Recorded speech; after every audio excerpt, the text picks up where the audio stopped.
महाभारत की शिक्षा हर काल में प्रासंगिक रही है।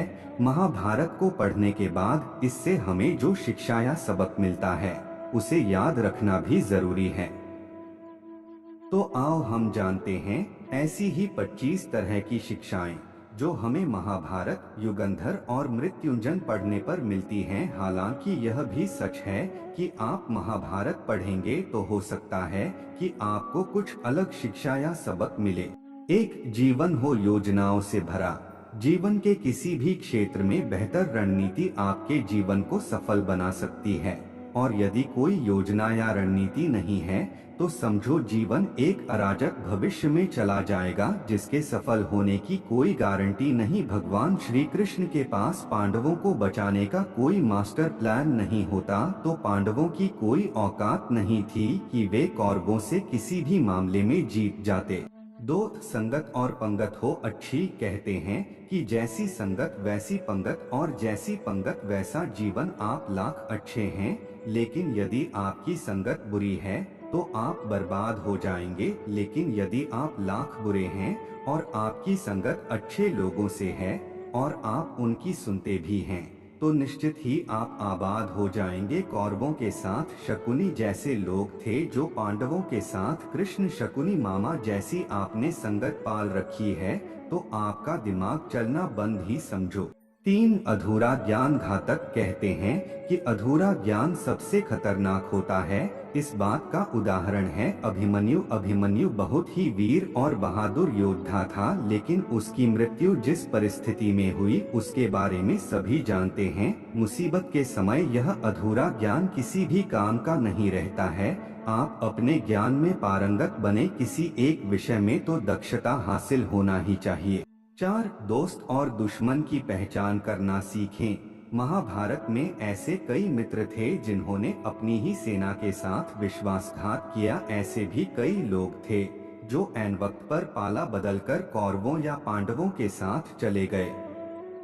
शल्य और युयुत्सु इसके उदाहरण हैं। इसीलिए कहते हैं कि कई बार दोस्त के भेष में दुश्मन हमारे साथ आ जाते हैं और हमसे कई तरह के राज लेते रहते हैं। कुछ ऐसे भी दोस्त होते हैं जो दोनों तरफ होते हैं, जैसे कौरवों का साथ दे रहे भीष्म, द्रोण और विदुर ने अंततः युद्ध में पांडवों का ही साथ दिया। 5 हथियार से ज्यादा घातक बोल वचन। महाभारत का युद्ध नहीं होता यदि कुछ लोग अपने वचनों पर संयम रख लेते, जैसे द्रौपदी यदि दुर्योधन को अंधे का पुत्र भी अंधा नहीं कहती तो महाभारत नहीं होती। शिशुपाल और शकुनी हमेशा चुभने वाली बातें ही करते थे, लेकिन उनका हश्र क्या हुआ यह सभी जानते हैं।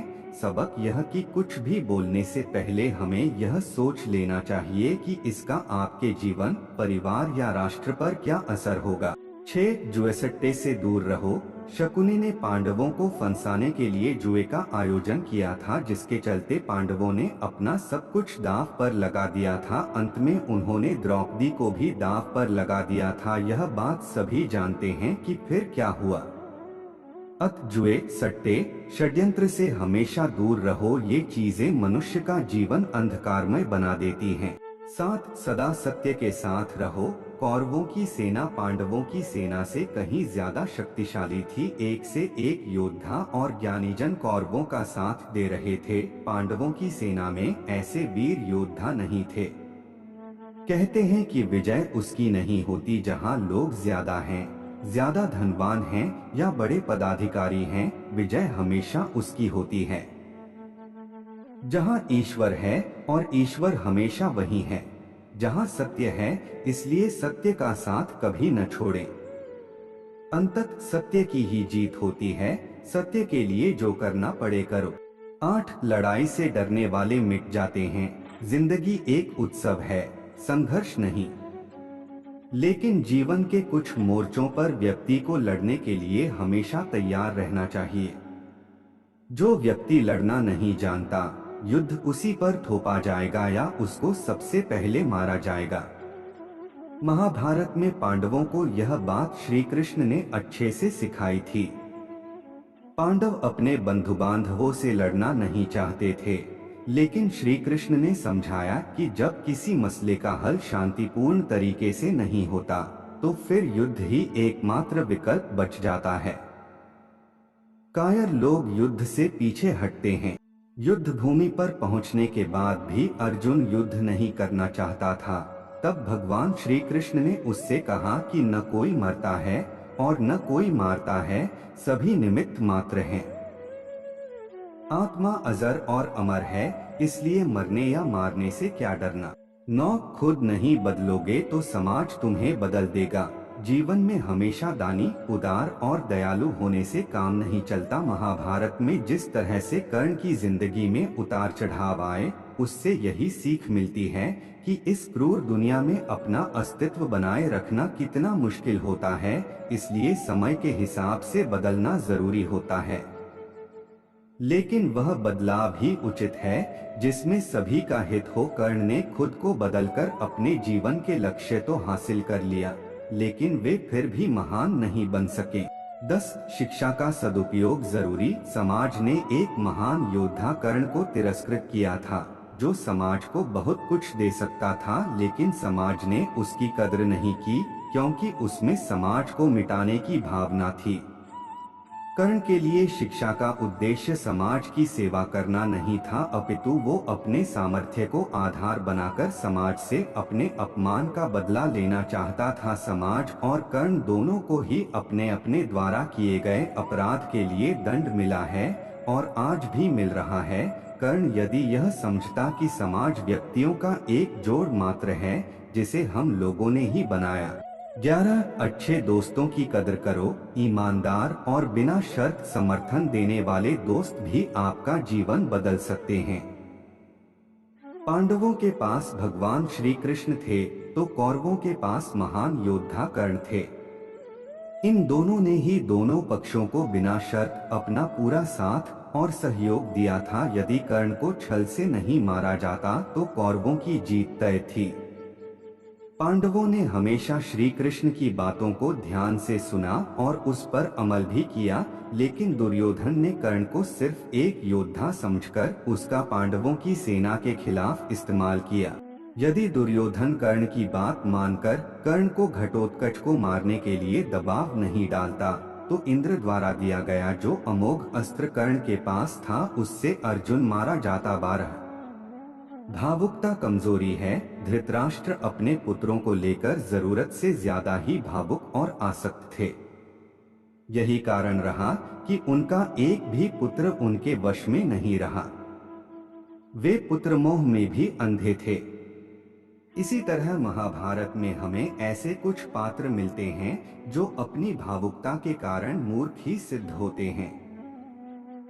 जरूरत से ज्यादा भावुकता कई बार इंसान को कमजोर बना देती है। वो सही गलत का फर्क नहीं पहचान पाता। कुछ ऐसा ही हुआ महाभारत में धृतराष्ट्र के साथ, जो अपने पुत्र मोह में आकर सही गलत का फर्क भूल गए। 13 शिक्षा और योग्यता के लिए जुनूनी बनो। व्यक्ति के जीवन में उसके द्वारा हासिल शिक्षा और उसकी कार्य योग्यता ही काम आती है। दोनों के प्रति एकलव्य जैसा जुनून होना चाहिए, तभी वह हासिल होती है। अगर आप अपने काम के प्रति जुनूनी हैं, तो कोई भी बाधा आपका रास्ता नहीं रोक सकती। 14 कर्मवान बनो। इंसान की जिंदगी जन्म और मौत के बीच की कड़ी भर है। यह जिंदगी बहुत छोटी है। कब दिन गुजर जाएंगे आपको पता भी नहीं चलेगा, इसलिए प्रत्येक दिन का भरपूर उपयोग करना चाहिए। कुछ ऐसे भी कर्म करना चाहिए जो आपके अगले जीवन की तैयारी के हों। ज्यादा से ज्यादा कार्य करो। घर और कार्यालय के अलावा भी ऐसे कार्य करो जिससे आपकी संतानें आपको याद रखें। गीता यही संदेश देती है कि हर पर ऐसा कार्य कर जो तेरे जीवन को सुंदर बनाए। 15 अहंकार और घमंड होता है पतन का कारण। अपनी अच्छी स्थिति, बैंक बैलेंस, संपदा, सुंदर रूप और विद्वता का कभी अहंकार मत कीजिए। समय बड़ा बलवान है। धनी, ज्ञानी, शक्तिशाली पांडवों ने वनवास भोगा और अति सुंदर द्रौपदी भी उनके साथ वनों में भटकती रही। समय के खेल निराले हैं। जिस अम्बा का जीवन भीष्म के कारण बर्बाद हो गया था, उसने शिखंडी के रूप में जन्म लेकर भीष्म से बदला लिया था। महाभारत में ऐसे कई उदाहरण हैं जिनसे यह प्रेरणा मिलती है कि घमंड को पतन का कारण बनने में देर नहीं लगती है। 16 कोई भी संपत्ति किसी की भी नहीं है। अत्यधिक लालच इंसान की जिंदगी को नर्क बना देता है। जो आपका नहीं है उसे अनीतिपूर्वक लेने हड़पने का प्रयास न करें। आज नहीं तो कल उसका दंड अवश्य मिलता है। भगवान श्री कृष्ण कहते हैं कि आज जो तेरा है कल बीता हुआ कल किसी और का था और कल आने वाला कल किसी और का हो जाएगा। तू संपत्ति और वस्तुओं से आसक्ति मत पाल, यह तेरी मृत्यु के बाद यहीं रखे रह जाएंगे। अर्जित करना है तो परिवार का प्रेम और अपंत्व अर्जित कर, जो हमेशा तेरे साथ रहेगा। 17 ज्ञान का हो सही क्रियान्वयन। शिष्य या पुत्र को ज्ञान देना माता पिता व गुरु का कर्तव्य है, लेकिन सिर्फ ज्ञान से कुछ भी हासिल नहीं होता। बिना विवेक और सद्बुद्धि के ज्ञान अकर्म या विनाश का कारण ही बनता है। इसलिए ज्ञान के साथ विवेक और अच्छे संस्कार देने भी जरूरी हैं। हमने ऐसे कई व्यक्ति देखे हैं जो है तो बड़े ज्ञानी लेकिन व्यक्तित्व से दब्बू या खब्बू हैं, या किसी जंगल में धूनी रमाकर बैठे हैं। उनके ज्ञान से न तो परिवार का हित हो रहा है और न समाज का। ऐसे लोगों को कहते हैं अपने नियम मिट्ठू। 18 दंड का डर जरूरी। न्याय व्यवस्था वही कायम रख सकता है जो दंड को सही रूप में लागू करने की क्षमता रखता हो। यह चिंतन घातक है कि अपराध से घृणा करो, अपराधी से नहीं। दुनिया भर की जेलों से इसके उदाहरण प्रस्तुत किए जा सकते हैं कि जिन अपराधियों को सुधारने की दृष्टि से पुनर्वास कार्यक्रम चलाए गए, उन्होंने समाज में जाकर फिर से अपराध को अंजाम दिया है। अपराधी को हर हाल में दंड मिलना ही चाहिए। यदि उसे दंड नहीं मिलेगा तो समाज में और भी अपराधी पैदा होंगे और फिर इस तरह संपूर्ण समाज ही अपराधियों का समाज बन जाएगा। युधिष्ठिर के अहिंसा में उनके विश्वास को देखते हुए युद्ध के बाद भीष्म को उन्हें उपदेश देना पड़ा कि राजधर्म में हमेशा दंड की जरूरत होती है, क्योंकि प्रत्येक समाज में अपराधी तो होंगे ही। दंड न देना सबसे बड़ा अपराध होता है। 19 न्याय की रक्षा जरूरी। न्याय हमेशा उन लोगों के साथ होता है जो शक्तिशाली हैं या जो न्याय पाने के लिए प्राणपण से उत्सुक हैं। जिन्होंने अपने लिए न्याय मांगा है उनके साथ ईश्वर ने न्याय किया भी है। मांगोगे नहीं तो मिलेगा भी नहीं, यह प्रकृति का नियम है। गुरु द्रोणाचार्य ने कर्ण और एकलव्य के साथ जरूर अन्याय किया था, लेकिन आज दुनिया अर्जुन को सर्वश्रेष्ठ धनुर्धर नहीं मानती, क्योंकि कर्ण और एकलव्य ने हमेशा न्याय की मांग की और अंत में आज दुनिया उन्हें श्रेष्ठ धनुर्धर मानती है। महाभारत हमें सिखाती है कि न्याय की रक्षा करना कितना जरूरी है, लेकिन यह भी एक कटु सत्य है कि न्याय सिर्फ शक्तिशाली लोगों के साथ ही है।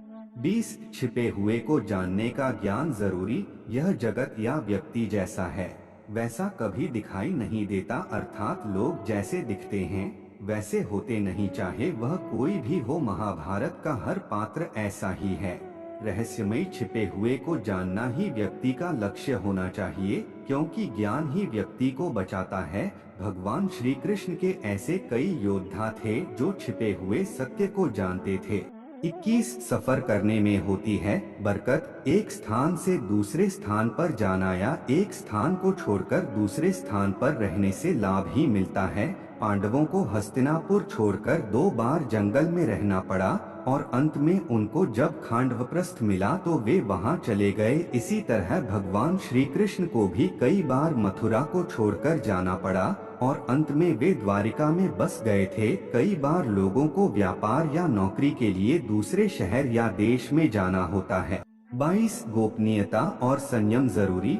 जीवन हो या युद्ध, सभी जगह गोपनीयता का महत्व है। यदि आप भावना में बहकर किसी को अपने जीवन के राज बताते हैं या किसी व्यक्ति या समाज विशेष पर क्रोध या कटाक्ष करते हैं तो आप कमजोर माने जाएंगे। महाभारत में ऐसे कई मौके आए जबकि नायकों ने अपने राज ऐसे व्यक्ति के समक्ष खोल दिए जो राज जानने ही आया था, जिसके चलते ऐसे लोगों को मुंह की खानी पड़ी। दुर्योधन, भीष्म, बर्बरिक ऐसे उदाहरण हैं जिन्होंने अपनी कमजोरी और शक्ति का राज खोल दिया था। 23 चिंता, भय और अशांति है मृत्यु का द्वार। किसी भी प्रकार की चिंता करना, मन को अशांत रखना और व्यर्थ के भय को पालते रहने से मृत्यु आसपास ही मंडराने लगती है। मौत तो सभी को आनी है, फिर चिंता किस बात की। कोई पहले मरेगा और कोई बाद में। चिंता का मुख्य कारण मोह है। जेल खान, दावाखाना या पागलखाना वह व्यक्ति जाता है जिसने धर्म सम्मत या संयमित जीवन नहीं जिया, बहुत महत्वाकांक्षी है, या जिसने धन और शक्ति के आधार पर रिश्ते बना रखे हैं, या जिसे अपनी संपत्ति की सुरक्षा की चिंता है। 24 इंद्रिय संयम जरूरी। इंद्रियां कभी तृप्त नहीं होती। जो इंद्रियों के वश में है उसका पतन निश्चित है। बहुत से लोग आजकल किसी न किसी प्रकार की आदत या नशे के गुलाम हैं। ऐसे लोगों का धीरे धीरे क्षरण होता जाता है। इंद्रिय संयम आता है संकल्प से। महाभारत का हर पात्र संकल्प से बंधा हुआ है। शक्ति का संचय इंद्रियों को वश में करने से ही संभव हो पाता है। 25 राजा या योद्धा को नहीं करना चाहिए परिणाम की चिंता। कहते हैं कि जो योद्धा या राजयुद्ध के परिणाम की चिंता करता है वह अपने जीवन और राज्य को खतरे में डाल देता है। परिणाम की चिंता करने वाला कभी भी साहसपूर्वक न तो निर्णय ले पाता है और न ही युद्ध कर पाता है। जीवन के किसी पर मोड़ पर हमारे निर्णय ही हमारा भविष्य तय करते हैं। एक बार निर्णय ले लेने के बाद फिर बदलने का अर्थ यह है कि आपने अच्छे से सोचकर निर्णय नहीं लिया या आप में निर्णय लेने की क्षमता नहीं है।